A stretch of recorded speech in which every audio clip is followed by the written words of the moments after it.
नमस्कार, मैं तौकीर सिद्दीकी। आप देख रहे हैं न्यूज़9 टीवी नेटवर्क। देश और दुनिया की तमाम अहम खबरों पर आइए डालते हैं एक नजर। गांव जिले के छुरिया ब्लॉक जनपद पंचायत में पंचायत चुनाव संपन्न होने के 3 माह पश्चात आखिर में सरपंचों ने भी अपना संघ का चुनाव कर ही लिया, जिसमें बम्हनी चार भाटा के सरपंच धर्मेंद्र साहू व पंदुड़ा सरपंच हेमंत कौशल ने अपनी अपनी दावेदारी पेश की है। कुल 118 ग्राम पंचायत वाले सबसे बड़े विकासखंड में कुल 114 सरपंचों ने अपना मत का प्रयोग किया है, जिसमें से धर्मेंद्र साहू को 78 मत व हेमंत कौशल को 32 मत प्राप्त हुई। इस प्रकार धर्मेंद्र साहू ने 46 वोट से धर्मेंद्र साहू को प्रचंड बहुमत से विजय प्राप्त किया है। सभी सरपंचों का हमारे छुरिया जनपद में 118 जनपद पंचायत छुरिया में 118 सरपंच हैं।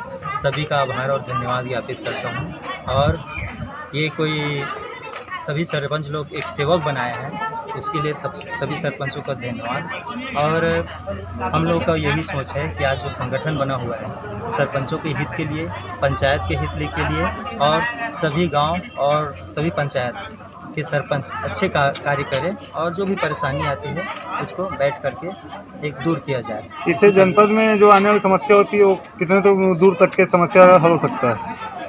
देखिए, जो भी समस्या आती है सरपंचों को बिल्कुल पता चल जाता है कि कौन कौन सी समस्या है। उसके बाद में समस्या का निदान करने के लिए बैठ करके चर्चा करें और उसके आधार पे हम लोग प्रयास करें कि यह समस्या दूर किया जा सके।